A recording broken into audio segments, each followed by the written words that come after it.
Olá, está começando o Chão e Paz, o seu programa do bem. Na edição de hoje vamos falar sobre a comunicação na igreja. Quais são os desafios da pastoral responsável por esta área na Arquidiocese de Salvador? As diretrizes sobre o tema foram definidas recentemente e o caminho a percorrer é longo. Além dessa discussão, você acompanha aqui a cobertura do centenário do Movimento Apostólico de Schoenstatt e ainda a reabertura do Palácio Arquiepiscopal. O Chão e Paz está no ar. A coordenadora da Pastoral da Comunicação da Arquidiocese de Salvador, a jornalista Patrícia Luz, reflete sobre o aumento da participação dos leigos na igreja. Ela afirma que o tema começou a ser discutido no Concílio Vaticano II. Confira. O Chão e Paz de hoje vai falar sobre a comunicação na igreja. Isso porque a Pastoral de Comunicação da Arquidiocese de Salvador está sob nova coordenação. A jornalista Patrícia Luz, que está aqui ao meu lado, é a nova coordenadora da PASCOM e é este o tema da nossa conversa de hoje. Patrícia, seja bem-vinda ao Chão e Paz. Muito obrigada e é sempre uma alegria poder participar deste programa tão querido pela nossa Arquidiocese e agora assumindo uma nova responsabilidade. Pois é, eu já começo perguntando para você como é que foi assumir esse novo desafio de estar à frente da Pastoral de Comunicação da Arquidiocese. O desafio sempre chega num momento que a gente não espera, né? E eu posso dizer que eu sou cria da Pastoral da Comunicação. Eu me formei em comunicação já trabalhando na Pastoral da Comunicação como agente de PASCOM, cuidando da formação dos nossos agentes de PASCOM nas paróquias. E eu fiz uma caminhada na Pastoral da Comunicação. Fiz jornalismo, assumi o Jornal São Salvador como editora, repórter, cuidei do jornal por quase 5 anos. E Padre Manuel Filho, nosso coordenador e fundador da Pastoral da Comunicação, assumiu uma nova responsabilidade junto à Pastoral do Turismo na esfera nacional e também na Arquidiocese. Então, tinha essa demanda de alguém que pudesse substituí-lo e assumir essa coordenação e eu fui convidada para assumir essa responsabilidade. Encaro isso como uma missão, porque como leiga liberada, como agente da Pastoral da Comunicação, estar à frente de uma pastoral tão importante para a Arquidiocese só pode ser encarado como missão. E sendo missão, a gente conta com o próprio esforço, mas principalmente com a graça de Deus, né, para poder conduzir os trabalhos. E você assume essa pastoral da comunicação, você tocou nesse assunto, né, leiga, no momento que a igreja discute a participação, o aumento da participação da mulher nas esferas de poder, né, com esse projeto de reforma política. E para você, o fato de você estar à frente da PASCOM a partir de agora, o que representa para a Arquidiocese? Então, essa questão da mulher sempre muito discutida, refletida, reivindicada também da mulher como gestora, como quem também está à frente dos processos dentro da igreja. Para mim, pessoalmente, é uma concretização de algo que já estava previsto dentro da própria igreja no Concílio Vaticano II. O documento Lumen Gentium fala sobre isso, né, da participação do leigo e de que cada um tem uma missão, né? Então, isso para mim é uma concretização de algo que já vem previsto há muito tempo. Na própria Arquidiocese, nós temos exemplos de outras coordenações. Então, a pastoral do dízimo, quem está à frente como assessora, né, é a Cleidi, e a gente tem outras pastorais também na Arquidiocese que as mulheres estão à frente. Então, é um marco poder assumir a gestão da Pastoral da Comunicação com todos os seus veículos de comunicação, com todos os processos, do trabalho nas paróquias, né? Nós temos um volume de trabalho muito grande e como mulher, como profissional, para mim é um reconhecimento da Arquidiocese. Quando o Padre Manuel comunicou a Dom Murilo que poderia assumir pela especialização na área e pela caminhada na própria igreja, Dom Murilo respondeu com muita alegria. Ele disse que confirmava essa sugestão do Padre Manuel e via nessa transição uma possibilidade de que outras pastorais também fizessem o mesmo caminho. Porque além da questão da mulher, nós temos também a questão do clero, né? Geralmente quem está à frente dos trabalhos, das pastorais, é um padre. Então, assim, essa abertura para que os leigos também façam parte da gestão da igreja, é algo novo, é algo que está em processo, que está em andamento, e a gente vê isso concretizado na nossa arquidiocese. Uma das construções mais importantes da igreja vai receber nova roupagem em 2 anos. A reforma vai reunir importantes acervos da Arquidiocese de Salvador. Até setembro de 2016, o Palácio Arquiepiscopal de Salvador, localizado na Praça da Sé, será recuperado com investimentos iniciais de 18 milhões de reais dos Bancos Nacional de Desenvolvimento e Sustentabilidade e Itaú. A construção, onde os arcebispos moravam até 1933, é uma herança do século XVIII, mais precisamente do ano 1715, e é a única dessa época que pode ser vista dos 4 lados. Um edifício em que as 4 fachadas podem ser acessíveis. Quase não tem mais nenhum edifício da época no centro histórico que possa ser visto dos 4 lados. Essa é uma coisa importante. Segundo, é que as 4 fachadas são mais ou menos iguais. A modulação das janelas, na fachada frontal são 6 janelas, na fachada lateral são 8 janelas. Ele é um edifício quase quadrado. E essa modulação das janelas dá um formato de arquitetura colonial muito mais forte do que outros edifícios que existem nas cidades históricas, inclusive no centro histórico, mas que perderam um pouco essa característica colonial. Quem estiver na Praça da Cruz Caída poderá ver a fachada posterior do prédio e chegar até o outro lado dele. O segundo dos 3 pavimentos será um espaço para estudos históricos. Com 600 metros quadrados, a área vai abrigar um banco de dados. Entre os espaços que o palácio terá estão laboratórios para restauração de imagens e de documentos que estão no arquivo da Arquidiocese, um memorial da Igreja no Brasil e um espaço para atendimento com escritório para o arcebispo, capela episcopal, biblioteca e sala de conferência. A sua restauração vai mostrar a beleza do que nós temos e que talvez nem conseguimos apreciar devidamente. Depois, o próprio fato de nós recuperarmos a parte histórica escrita, a de imagens, e ser um centro de estudos. Quer dizer, nós queremos que não sejam só profissionais já gabaritados a trabalhar, mas que eles sejam mestres de pessoas que vão se interessar mais para conhecer a história, como o cuidado de restauração de documentos. Depois, acima de tudo, eu penso que o grande valor vai ser, eu diria assim, o passeio que se vai poder dar pela história da Igreja no Brasil. E falar da história da Igreja no Brasil é falar da própria história do Brasil.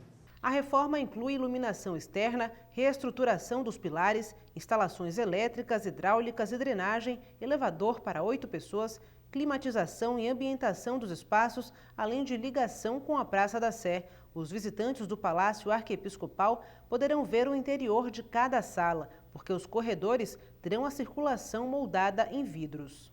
As restaurações dos espaços devem também contemplar isso, lugar de acolhida para aqueles que também sofrem, aqueles que precisam.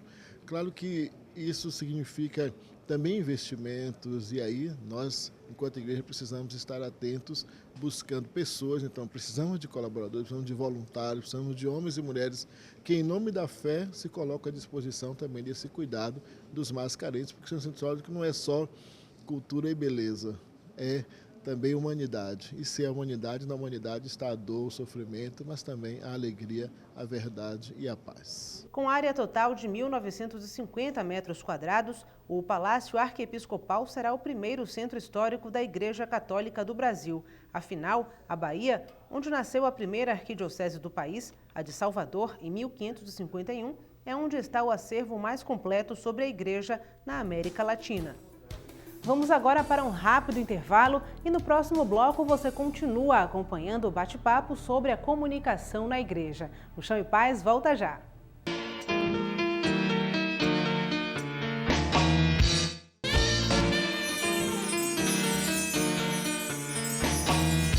O jornal São Salvador e o portal da Arquidiocese são alguns dos produtos que nasceram do trabalho da Pastoral de Comunicação, fundada em 1999 sob a coordenação do padre Manuel Filho. A atual gestora da Pascom, Patrícia Luz, acompanhou boa parte dessa história e faz um balanço das atividades feitas até aqui.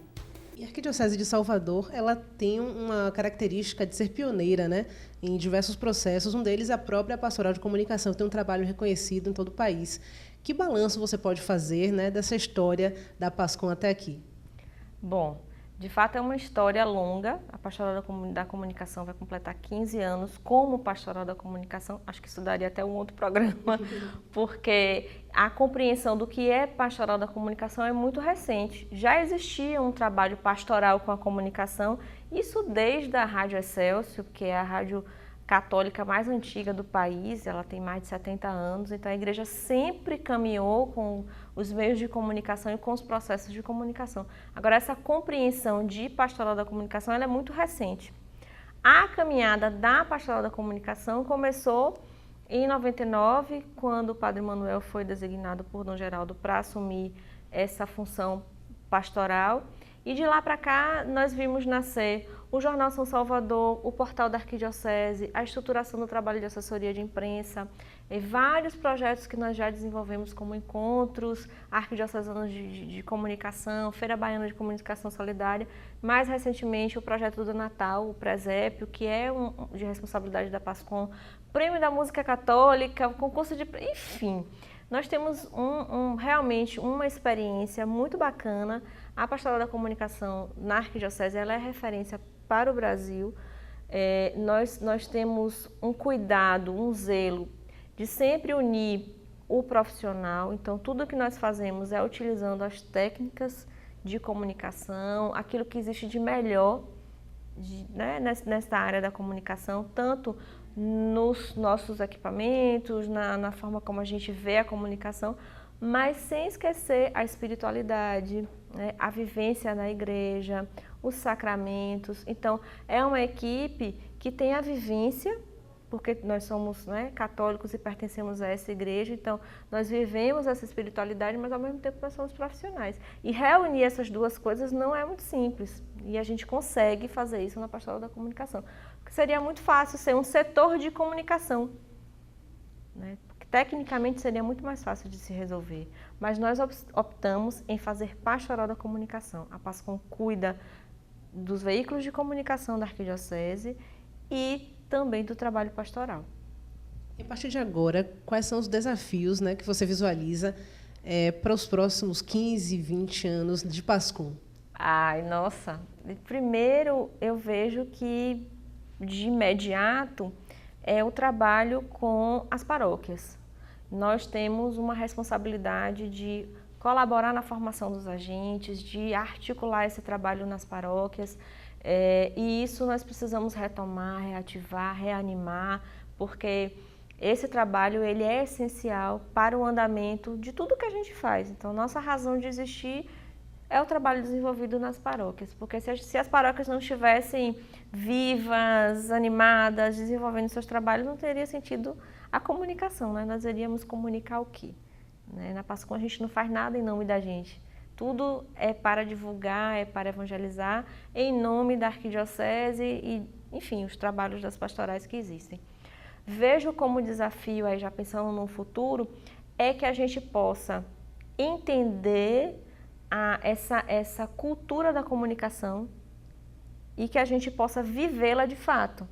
Então, em termos de linguagem, a maneira como nós utilizamos os meios de comunicação, especialmente a internet, né? Porque às vezes a gente subutiliza a internet, porque não sabemos utilizar a melhor linguagem, as melhores ferramentas, até às vezes a nossa forma de conduzir os trabalhos, a gente não entende ainda e deveria se apropriar melhor do potencial da internet. O Papa Francisco já disse isso em vários documentos. Esse ano, na Carta para o Dia Mundial das Comunicações, ele fala dessa importância desse ambiente digital, dessa vida que existe neste ambiente da internet e que nós precisamos aprender mais e vivenciar mais. Então, acredito que, e não é só um desafio para a PASCOM, é um desafio para a igreja. Vivenciar melhor esta era da comunicação, porque tudo passa pela comunicação. Depois do intervalo, vamos mostrar a cobertura do centenário do Movimento Apostólico de Schoenstatt. A gente volta já, não saia daí.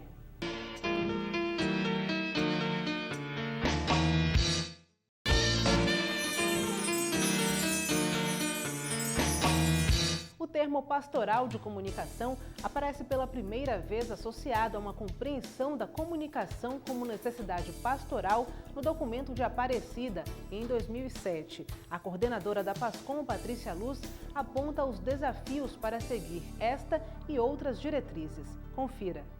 E essa comunicação dentro da igreja, ela vem sendo discutida, né, nos encontros, que inclusive você participa, né, com frequência. O que é que vem sendo apontado, né, como desafio e também como dificuldade na realização desse trabalho? Bom, nós temos um Brasil, pensando na estrutura da Igreja do Brasil, muito diverso, né? Como eu dizia antes, o termo pastoral da comunicação, ele vem sendo compreendido há muito pouco tempo. A primeira vez que o termo pastoral da comunicação aparece nos documentos da igreja é em 2007, no documento de Aparecida. Porque até então nós temos muitos documentos sobre comunicação, mas com essa compreensão da comunicação como uma necessidade pastoral é mais recente. Porque se utilizava os meios de uma forma utilitarista, né? Uma substituição, às vezes a gente, eu gosto de brincar e dizer, às vezes a gente substitui o computador, substitui a máquina de escrever pelo computador e não entende quais são os recursos que aquele instrumento me possibilita. Então, esse desafio de compreender a pastoral da comunicação como pastoral, né, com todas as suas implicações, é um dos desafios para a comunicação da igreja no Brasil. Depois, a gente tem uma dificuldade no investimento financeiro, porque fazer comunicação custa, né? Tudo tem custo, desde os equipamentos, os profissionais, a impressão de um jornal, tudo envolve custo.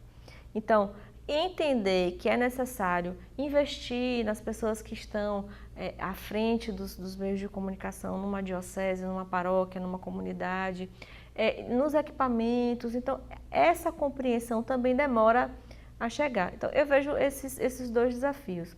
Fora o que eu citei anteriormente, que é de entrar de uma vez nesse novo momento, que é o da cultura da comunicação.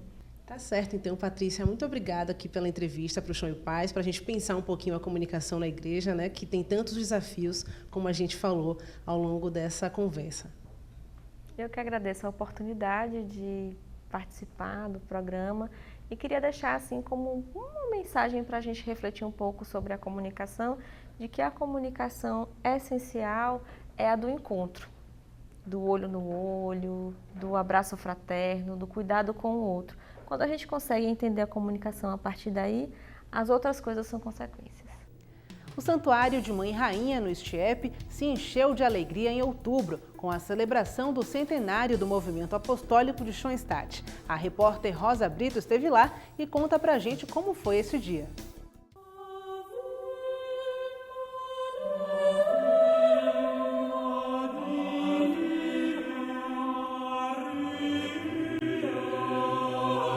Ao entrar no santuário, a sensação é de proteção, abrigo.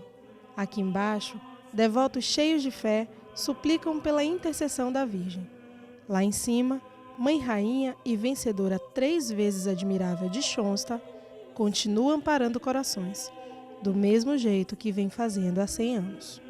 O movimento apostólico de Schoenstatt surgiu na Alemanha em 18 de outubro de 1914, através do fundador Padre José Kentenich, quando teve a inspiração de convidar Maria a se estabelecer na capelinha e transformá-la num santuário de graças. E nessa ocasião ele era um sacerdote bem jovem, ele tinha apenas 4 anos de ordenação sacerdotal, em 1918, não é?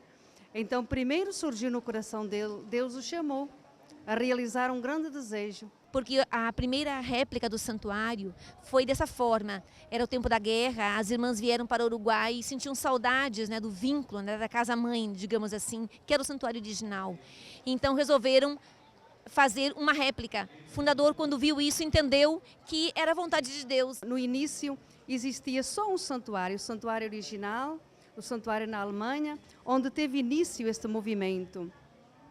E como fundador era aquele que olhava os sinais de Deus, se deixava conduzir pela divina providência. Então Deus foi mostrando que queria que aquele santuário, aquele pequeno santuário, se multiplicasse. Mas a graça não podia ficar só na Europa. Nossa Senhora, aos poucos, ganhou o mundo, sob o título de Mãe Peregrina. Aqui em Salvador, ela surgiu na década de 80 e foram os olhos de Irmã Conceição que a avistaram pela primeira vez. Uma irmã de São José, Irmã Conceição, recebeu uma capelinha da Mãe Rainha e entendeu que a partir disso deveria fazer a peregrinar, através da campanha da Mãe Peregrina, da visitação nas famílias. E um dia, então, aparece na sala de Irmã Camila, porque foi o meu sonho, né? Na sala da diretora, uma caixa, e nessa caixa estava dirigida lá, vamos dizer, ao colégio. Nós não sabíamos de onde vinha. E quando eu abro a caixa, eu fiquei encantada, quando ela toda envolvida, e encontro a imagem, essa imagem da Mãe Peregrina. Aí eu pulei de alegria, mas pulei meio inesperadamente.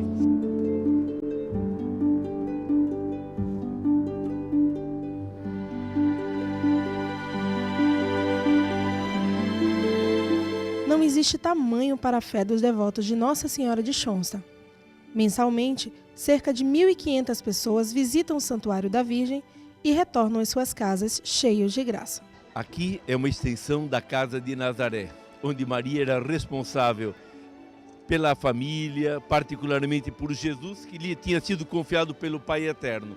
E hoje Maria não se contenta de ficar lá em Nazaré. Ela quer ter uma Nazaré imensa que cubra o mundo. E esse santuário pois, um lugar onde Maria acolhe os seus filhos e para dizer a cada um, olha, vai ouvindo o meu filho o que ele tem para dizer, escuta o meu filho, obedeça a ele. E eu tenho certeza que esses filhos e filhas que aqui estão prontos a fazer isto, a escutar aquela palavra de Maria, fazei tudo o que ele vos disser. Eu sou católico, nasci em família católica e aqui no santuário eu me dediquei e me consagrei a Nossa Senhora e me entrego como instrumento.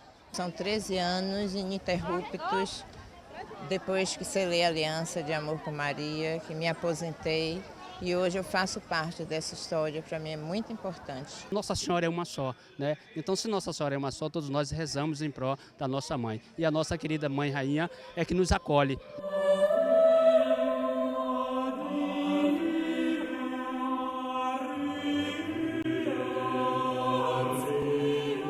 Olhando para 100 anos atrás, acho que deveríamos pedir que o ardor apostólico, o zelo apostólico, a missão de Xanxta, que incendiou o coração dos primeiros heróis e do fundador, também incendeie os nossos e sejamos esses verdadeiros missionários e discípulos que a igreja tanto hoje necessita, como também a sociedade. Para continuarem a serem fiéis ao carisma recebido do Padre Kentenich, carisma belíssimo, que chegou a 100 anos, hoje está em mais de 100 países, 220 santuários no mundo, 22 aqui no Brasil, um deles é esse aqui.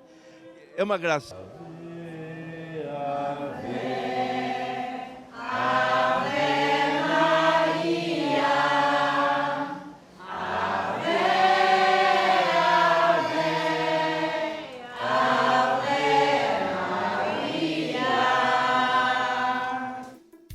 O Chão e Paz fica por aqui, mas você pode entrar em contato com a nossa equipe através do e-mail chãoepaz@arquidiocesesalvador.org.br e no portal www.arquidiocesesalvador.org.br você pode rever esta e outras edições do programa e também, claro, ficar por dentro do que acontece na nossa igreja.